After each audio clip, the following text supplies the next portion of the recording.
मैं गौरव भाटिया जी की हाँ, बहुत आ रहा हूँ इज्जत करता सुप्रिया, हूँ, तिवारी जी बोलने एक बार।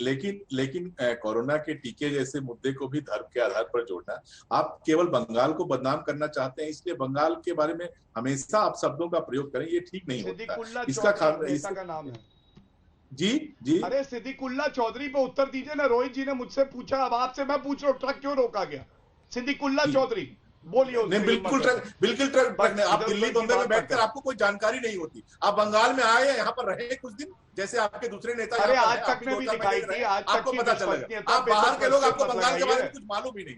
आपको बंगाल के बारे में आप बाहर के लोग, इसीलिए हम आपको बाहर के लोग कहते हैं, इसलिए हम आपको बाहर के लोग कहते हैं। आप सीधे बताइए ना, आप उस कंपनी का पता बताइए जहां से हम खरीदे।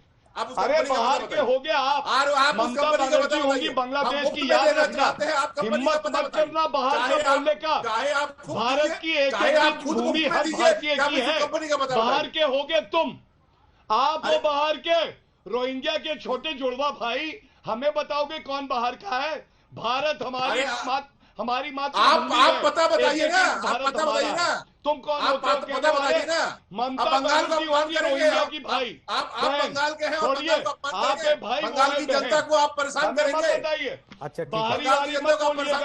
बंगाल चुनाव पे रोज मौका मिलता है, अभी 6 बजे फिर मौका मिलेगा। मैं आपको यही कह रहा हूं, वैक्सीन पे बात हो रही है, बाहरी नहीं है यहाँ पे, वैक्सीन पे बात हो रही है। बंगाल चुनाव पे 6 बजे मौका मिलेगा, पूरा कर लीजिएगा। पता बताइए कहां से हम खरीदे। ओके तिवारी जी, तो पैसा लेके तैयार है। तिवारी जी, ये बात सच है कि जब वैक्सीन का ट्रक आया तो जमाते उलेमाए हिंद उनकी बंगाल इकाई प्रदर्शन कर रही थी, वैक्सीन के ट्रक को रास्ता बदलना पड़ा। आप भी जानते हैं इस बात को। बहरहाल सुप्रिया अपनी बात रख रही है, फिर अभिषेक जी प्लीज। ओके सुप्रिया जी बोलिए। अब तिवारी जी, अब एनर्जी मत वेस्ट कीजिएगा, आवाज नहीं जाएगी, बोलिए सुप्रिया।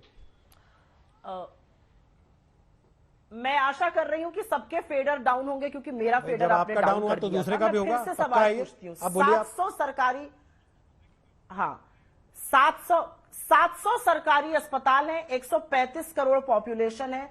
मेरा फिर से सवाल है, ये कहते हैं हम खड़े हैं ना, अरे आप खड़े रहिए या बैठ जाइए। 135 करोड़ की पॉपुलेशन को जिस स्पीड से लग रहा है, हमें 10 साल लग जाएंगे 75% को लगाने में।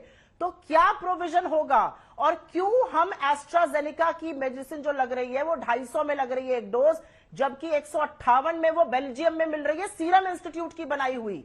क्यों 2500 करोड़ रुपए की एक डोज का फायदा दिया जा रहा है एक कंपनी को? ये सवाल उठेंगे। 250 पे क्यों डोज लग रही है प्राइवेट हॉस्पिटल में, जबकि उसकी कॉस्ट टू कंपनी बनेगी, एस्ट्राजेनेका ने बोला है। तो कहां पर यह फायदा जा रहा है, यह सवाल उठेगा। आप 30% को लगाइएगा या DGCSIR की बात सुनिएगा, जो कहते हैं कि तीसरी वेव और भी घातक है, इसलिए सबको लगनी जरूरी है। कैसे लगेगी सबको? 700 सरकारी अस्पतालों से 82 करोड़ लोग जो 2 किलो रुपए पे चावल खरीदते, उनको कैसे लगेगी ये डोज? इसका जवाब दे।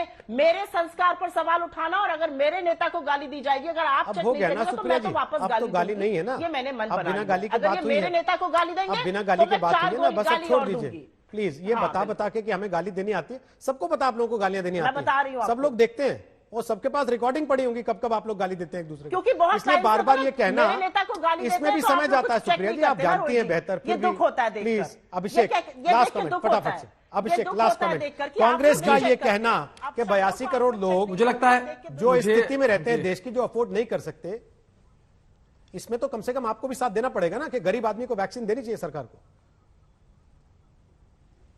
नहीं, गरीब लोगों के साथ तो हम ही लोग खड़े हैं ना, हमने कभी गरीबों की जमीन तो नहीं हड़प ली। और दूसरी बात ये कह रही थी, मैंने साफ साफ कहा कि आप अगर असंसदीय भाषा का प्रयोग करेंगी, तू तड़ा करेंगी, वह आपके राजनीतिक कुसंस्कार को दिखाएगा। मैंने आप पे कोई व्यक्तिगत टिप्पणी नहीं की है। और दूसरी बात, जरा याद करिए वो दौर कि राहुल गांधी जी प्रेस कॉन्फ्रेंस किया करते थे और क्या कहते थे कि जिस रफ्तार से कोरोना की जांच पूरे देश में हो रही है, ऐसा लग रहा है जैसे 10 साल 20 साल लग जाएंगे सिर्फ जांच होने में। अरे कोरोना जैसी महामारी आपको बताकर नहीं आई थी, और अगर उसने बताया था कि मैं आने वाला हूं तो आपको बताना चाहिए था ना। देश में जितनी भी स्वास्थ्य व्यवस्था थी कोरोना काल के दरमियान दुरुस्त किया गया, और जांच की रफ्तार कितनी बड़ी, पहले से आगाह कर रहा हूं सरकार ने, पूरे देश में कितनी रफ्तार बढ़ी।